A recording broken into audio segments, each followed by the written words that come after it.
तपस्या अपने माता पिता के साथ भानपुर गांव में रहती थी। तपस्या बचपन से ही भगवान शिव की भक्ति करती थी। उसका नियम था रोजाना सुबह सुबह शिव मंदिर में जाना और पूरे मंदिर की साफ सफाई करके शिवलिंग की पूजा करना। तपस्या के पिता किसान थे।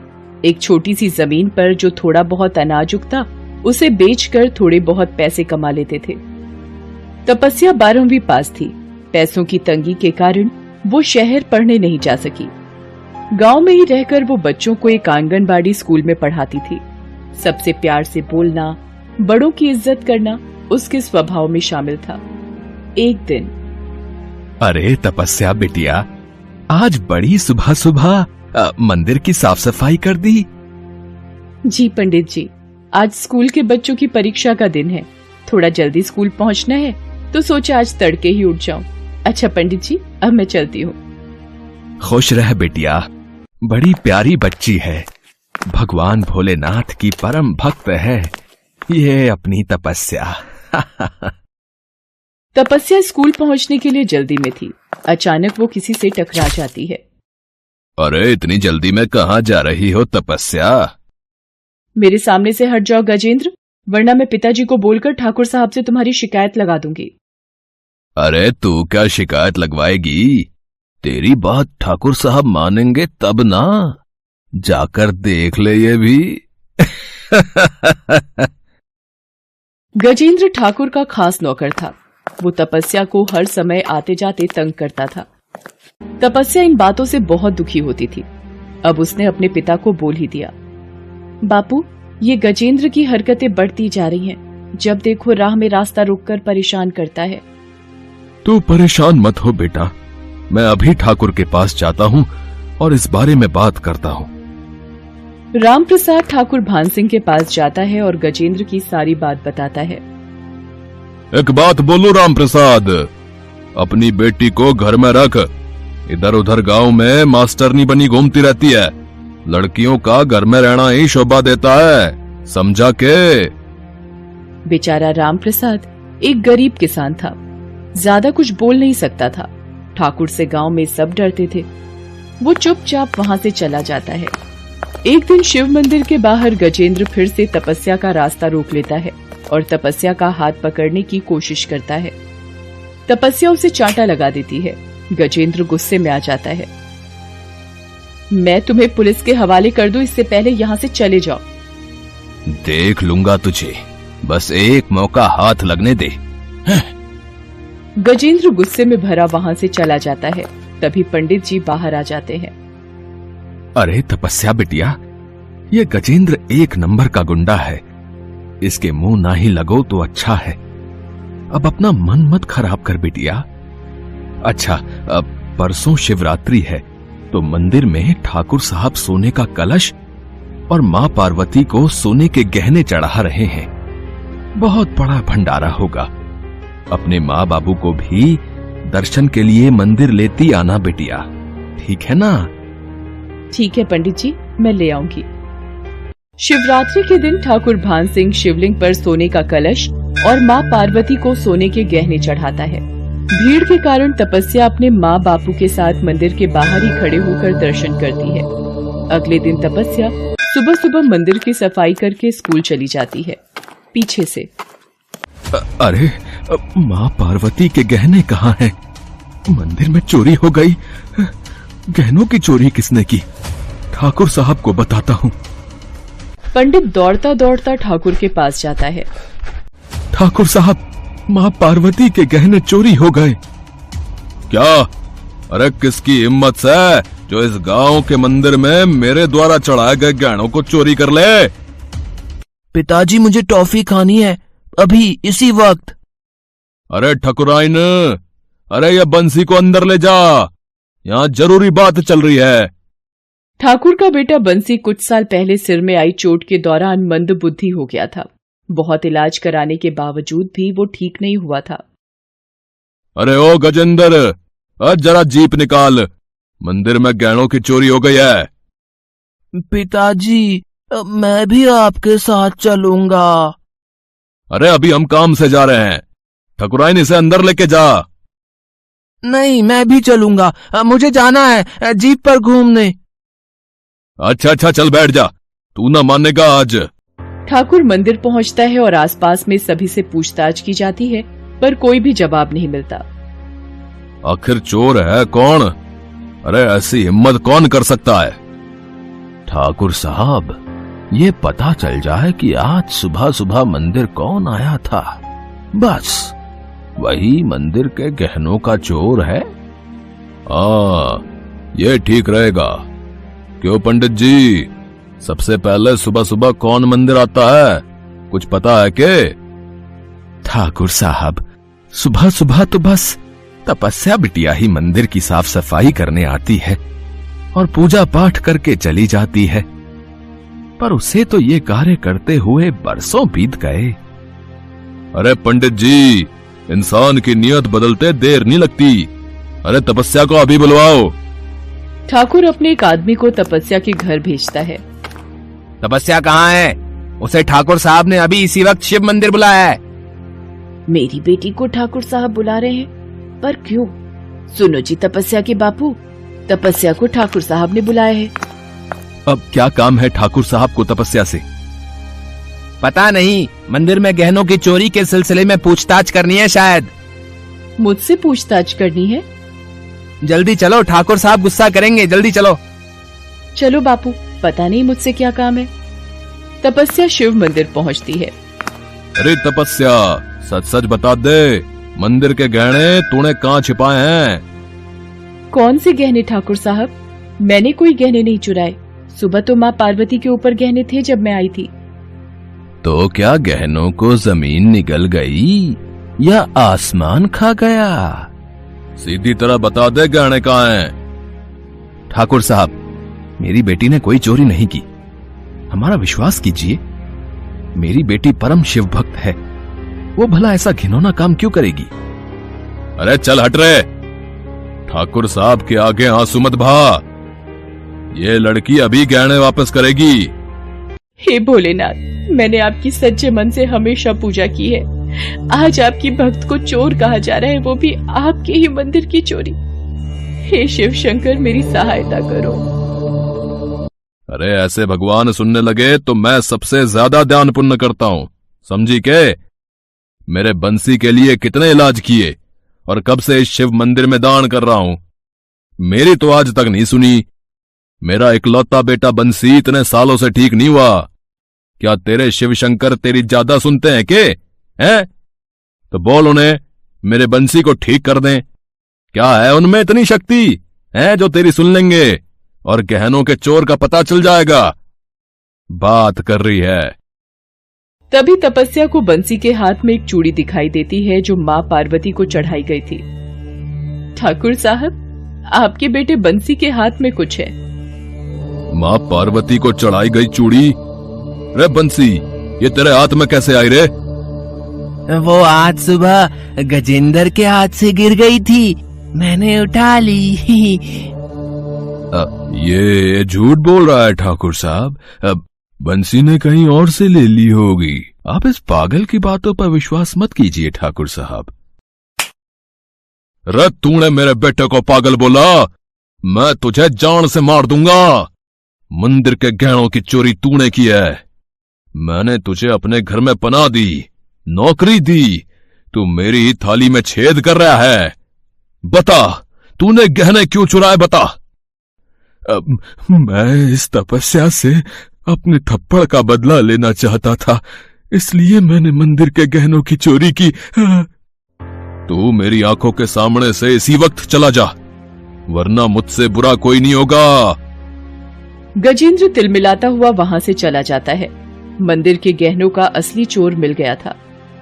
तपस्या बिटिया, मैंने तेरी शिव पूजा की शक्ति देखी है मेरी बेटी। मेरे बेटे को ठीक करने के लिए भी एक बार अपने भगवान शंकर को विनती कर दे।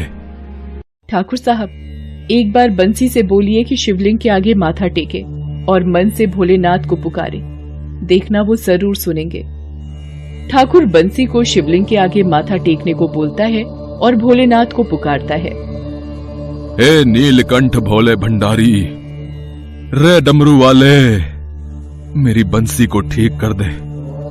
मेरी विनती सुन ले रे बाबा अमरनाथ। ठाकुर के साथ साथ सब लोग शिवलिंग के आगे हाथ जोड़कर खड़े थे कि तभी पिताजी क्या हुआ? आप ध्यान मग्न हो गए? मैंने तो कब की पूजा कर भी ली। आपको पता है आज दूसरे गांव के जमींदार आने वाले हैं। रे मेरा बच्चा, अरे तू ठीक हो गया? ए शिव शंभू, ए भोलेनाथ, अरे आपकी महिमा अपरंपार है। आज ये सब तपस्या बेटी तेरे ही कारण हो पाया है। ये सब मेरे भोलेनाथ की कृपा है। इनसे सच्चे मन से कुछ भी मांगो तो इच्छा पूरी करते हैं। तपस्या बेटिया, मैंने तुझ पर चोरी का गलत इल्जाम लगा दिया, उसके लिए मुझे माफ कर दे मेरी बेटी। ठाकुर साहब, आज आपका बेटा ठीक हो गया, मुझे इसी बात की खुशी है। ठाकुर साहब अब हम चलते हैं। तपस्या की मां भी घर में चिंतित होगी। रे राम प्रसाद, आज तपस्या की भक्ति के कारण मेरे बेटे को जीवन मिला है। मैं चाहता हूं तपस्या मेरे घर की बहू बने। मेरे बंसी की शादी मैं तुम्हारी बेटी तपस्या से करना चाहता हूं। ये सब सुनकर रामप्रसाद की आंखों में खुशी के आंसू आ जाते हैं। घर जाकर वो सारी बात तपस्या की मां को बताता है और कुछ दिनों बाद शिव मंदिर में तपस्या और बंसी की शादी हो जाती है। गजेंद्र को अपने किए की सजा मिल जाती है। मंदिर के सारे गहने वापस मिल जाते हैं। तपस्या की शिव पूजा सफल हो जाती है और शादी के बाद बंसी और तपस्या खुशी खुशी रहने लगते हैं। ठाकुर भी अपने बेटे को सही सलामत देखकर खुश हो जाता है और उस दिन से ठाकुर का स्वभाव भी सब गांव वालों के लिए अच्छा हो जाता है। तपस्या के माँ बापू भी अपनी बेटी का घर बसा देखकर शिव जी को धन्यवाद देते हैं।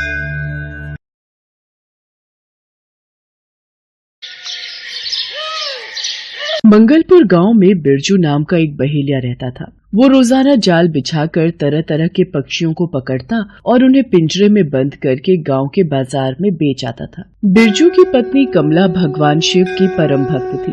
वो दिन रात भगवान शिव की पूजा करती थी। कमला को बिरजू का पक्षियों को पकड़कर बेचने का काम अच्छा नहीं लगता था। एक दिन कमला बिरजू से बोली, सुनो जी, तुम ये पक्षियों को पिंजरे में पकड़कर बाजार में बेचते हो, इससे उन्हें कितनी तकलीफ होती होगी। तुम ये काम छोड़ दो, कोई और काम कर लो। अरे पागल हो रही है क्या? है तू इनकी चिंता क्यों कर रही है? अरे ये तो पक्षी हैं, इन्हें बाजार में बेचकर मुझे अच्छे पैसे मिल जाते हैं। इस चलते हुए काम को छोड़कर मैं दूसरा काम क्यों पकड़ूं? आपको शायद ये नहीं पता, आप इन पक्षियों को पकड़कर पिंजरे में बंद कर देते हो। पता है इन पक्षियों की कितनी हाय लग रही है हमें। शायद इसी कारण आज तक हमारे घर कोई संतान नहीं है। मैं माँ नहीं बन पाई। मैं भगवान शिव की दिन रात पूजा करती हूँ, पर मुझे तो लगता है कि आपके इस कार्य के कारण भगवान शिव हमसे रूठे हुए हैं। मैं इन बातों को नहीं मानता और तू भी ये फालतू बातें करके मेरा समय खराब मत कर। मैं पक्षियों को पकड़ने जा रहा हूँ, मुझे देर हो रही है। कमला रोने लगती है और बिरजू पक्षियों को पकड़ने के लिए चला जाता है। शाम को बिरजू घर आता है और पक्षियों को पिंजरे में कैद करके घर में रख देता है। अगले दिन बिरजू सुबह सुबह फिर से नए पक्षियों को पकड़ने चला जाता है। कमला घर के काम कर रही थी। अचानक किसी ने घर का दरवाजा खटखटाया। ये तो काम पर चले गए हैं। इतनी सुबह सुबह कौन आया है? प्रणाम महाराज, आप लोग कौन हैं? जीती रहो बेटी, मेरा नाम केशव चंद है और ये मेरी पत्नी सुभद्रा है। हम बहुत दूर से कुछ दिन के लिए इस गांव के शिव मंदिर में अमर कथा का पाठ करने आए हैं। इसलिए हम गांव के सभी घरों में जाकर हमारे द्वारा कही जा रही अमर कथा सुनने का निमंत्रण दे रहे हैं। बेटी, तुम भी अपने परिवार के साथ कल शिव मंदिर में इस अमर कथा को सुनने जरूर आना। मेरे तो भाग्य खुल गए। अमर कथा सुनने का अवसर तो किस्मत वालों को मिलता है। आप इस गांव में पहली बार आए हैं। आप दोनों के रहने की व्यवस्था कहाँ पर की गई है? बेटी, मंदिर के पंडित जी ने ही हमारे रहने की व्यवस्था मंदिर में कर दी है और इस गांव में हमें जो भी अपने घर प्रेम पूर्वक भोजन कराएगा वो हम ग्रहण कर लेंगे। मेरी इच्छा है कि आप जब तक इस गांव में हैं, तब तक आप मेरे घर में अतिथि के रूप में भोजन ग्रहण करें। मैं गरीब हूँ, अब ज्यादा पूरी पकवान तो नहीं खिला सकती, पर जो भी रूखा सूखा मुझसे बन पड़ेगा मैं आप दोनों के लिए बना दिया करूँगी। बेटी, यदि तुम चाहती हो कि हम प्रतिदिन तुम्हारे घर में भोजन करें, तो तुम हमें जो भी भोजन खिलाओगी वो हमें अति प्रिय होगा। ठीक है, तो फिर मैं आप दोनों के लिए भोजन तैयार करती हूँ। आप भोजन करके ही जाइएगा। बेटी, तुम हमारे लिए भोजन तैयार करो, तब तक हम गांव में और लोगों के घर निमंत्रण देकर आते हैं। उन दोनों के जाने के बाद कमला भोजन तैयार करने लगती है। कुछ देर बाद ब्राह्मण और उसकी पत्नी कमला के घर भोजन करने के लिए आ जाते हैं। कमला उन दोनों को भोजन परोसती है। भोजन खाते हुए ब्राह्मण और उसकी पत्नी की नजर पिंजरे में बंद पक्षियों पर पड़ती है। ब्राह्मण और उसकी पत्नी अचानक से उठकर खड़े हो जाते हैं। क्या हुआ? मेरे से भोजन बनाने में कोई भूल हो गई? जिस घर में बेजुबान पक्षियों को कैद करके रखा जाता है, हम उस घर में भोजन ग्रहण नहीं कर सकते। तुम भगवान शिव की अमर कथा सुनना चाहती हो और तुमने बेजुबान पक्षियों को पिंजरे में कैद करके रखा हुआ है। हम यहाँ भोजन नहीं कर सकते। हे ब्राह्मण देवता, मेरे घर से इस प्रकार रुष्ट होकर ना चाहिए। मैं तो पहले से ही बहुत दुखी हूँ, संतान सुख से विमुख हूँ। ऊपर से यदि आप दोनों भी रूठ कर चले जाएंगे तो हमारा सर्वनाश निश्चित है। ये पक्षी मेरे पति ने पकड़े हैं, मैं अभी इन पक्षियों को आजाद कर देती हूँ। इतना कहकर कमला सारे पिंजरे उठाकर घर से बाहर ले जाती है और पिंजरा खोलकर पक्षियों को आजाद कर देती है। ये देखकर ब्राह्मण और उसकी पत्नी खुश हो जाते हैं और फिर से भोजन ग्रहण करने लगते हैं और खुश होकर कमला को सौभाग्यवती और पुत्रवती होने का आशीर्वाद देकर वहाँ से चले जाते हैं। शाम को बिरजू जब घर आता है तो वो खाली पिंजरे देखकर हैरान रह जाता है। कमला, ये पिंजरे खाली क्यों हैं? इनमें से पक्षी कहाँ गए? पक्षियों को मैंने आजाद कर दिया। कमला बिरजू को सारी घटना बताती है। कमला, मैं मेहनत करके इतनी मुश्किल से पक्षियों को पकड़ कर लाया और तुमने सारे पक्षी पिंजरे से उड़ा दिए। आज के बाद किसी को भोजन पर मत बुलाना, वरना तुम मेरा गुस्सा जानती हो। आप ये क्या कह रहे हैं? मैंने तो ब्राह्मण देवता और उनकी पत्नी को जब तक वो गांव में रुके हैं तब तक हमारे घर भोजन करने का निमंत्रण दे दिया है। अब मैं उन्हें मना कैसे कर सकती हूँ? आपको पता है वो मुझे सौभाग्यवती और पुत्रवती होने का आशीर्वाद भी देकर गए हैं। वे बहुत ही पहुंचे हुए ब्राह्मण और उनकी पत्नी हैं, जो इस गांव में अमर कथा का वाचन करने आए हैं। उनका आशीर्वाद खाली नहीं जा सकता। आप मेरी बस इतनी बात मान लीजिए। आप 7 दिन तक पक्षियों को पिंजरे में मत पकड़ो। जब वो इस गांव से चले जाएं तब आपके जो मन में आए वो करना। यदि आपने मेरी बात को नहीं माना और गुस्से में ब्राह्मण देवता ने श्राप दे दिया तो हमारा सर्वनाश निश्चित है। ठीक है, मैं कुछ दिन के लिए पक्षी नहीं पकड़ूंगा। बिरजू ने कमला की बात को मान लिया और 7 दिन तक वो घर पर ही रहा। वो पक्षी पकड़ने नहीं गया। ब्राह्मण और उसकी पत्नी रोजाना ही कमला के घर भोजन करने आते। उनके आने से पहले ही बिरजू घर से चला जाता। उसे ये सब पसंद नहीं था। सुनो जी, भोजन के समय पर तो आप घर से चले जाते हो। अभी शाम का वक्त है, मंदिर में अमर कथा का पाठ हो रहा होगा। आप मेरे साथ चलते तो आपको भी आनंद की प्राप्ति होती। नहीं, मैं तुम्हारे साथ मंदिर नहीं जाऊंगा। मैंने तुम्हारी एक बात मान ली, पर अब दूसरी बात नहीं मानूंगा। मैं घर पर ही आराम करूंगा। कथा सुनने तुम ही जाया करो। ऐसे ही देखते देखते 6 दिन बीत गए। 7वें दिन कमला बिरजू से बोली, आपने मेरी बात मानकर 6 दिन तक एक भी पक्षी नहीं पकड़ा। आज एक बात और मान लीजिए। क्या बात है, बोलो। वैसे भी मैं कल ही के दिन घर पर हूँ। परसों से मैं फिर से पक्षी पकड़ने चला जाऊंगा।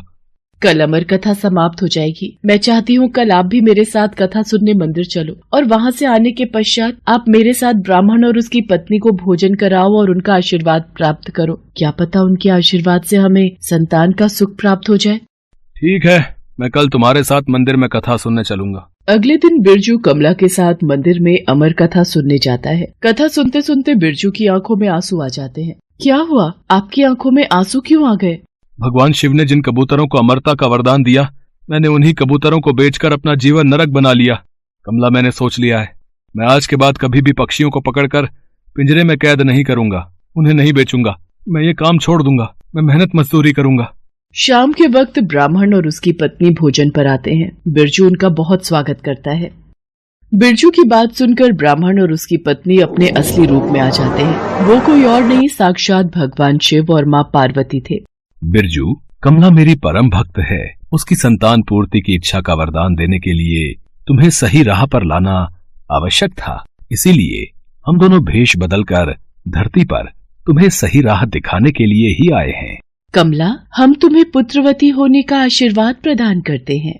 कमला और बिरजू को संतान प्राप्ति का आशीर्वाद देकर भगवान शिव और माता पार्वती अंतर्ध्यान हो जाते हैं। कुछ समय बाद कमला और बिरजू के घर एक कन्या का जन्म होता है और कन्या के जन्म के बाद बिरजू और कमला की जिंदगी के दिन खुशियों से भर जाते हैं।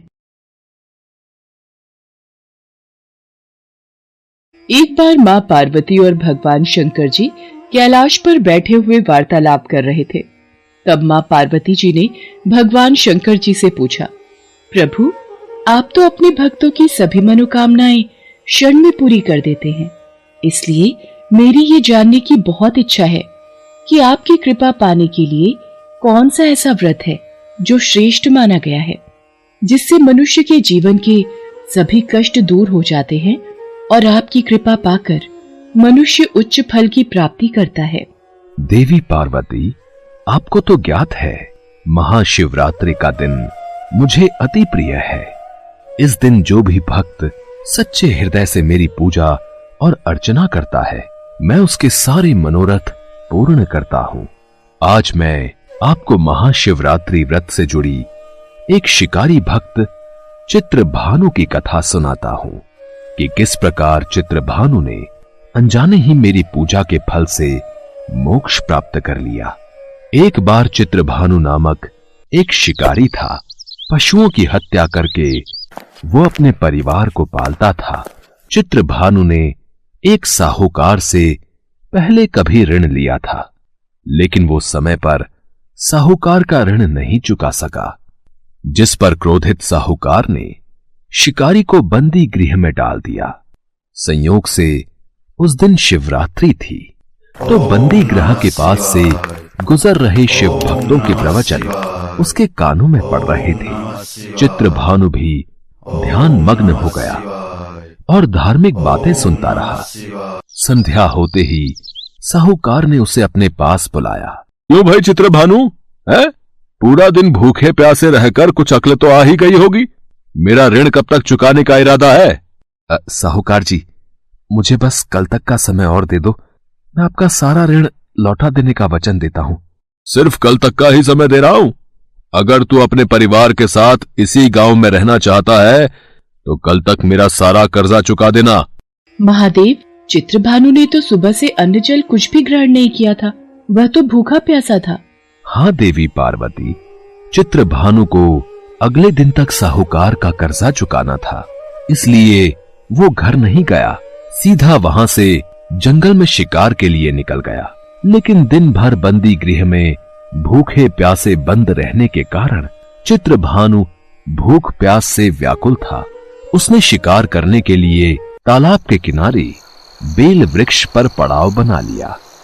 उसी बेल वृक्ष के नीचे शिवलिंग था, जो बेल पत्तियों से ढका हुआ था। चित्रभानु इस बात से अनजान था। पड़ाव बनाते समय चित्रभानु ने बेल वृक्ष की जो टहनियां तोड़ी, उसकी बेल पत्तियां संयोग से वृक्ष के नीचे बने शिवलिंग पर गिरती रहीं।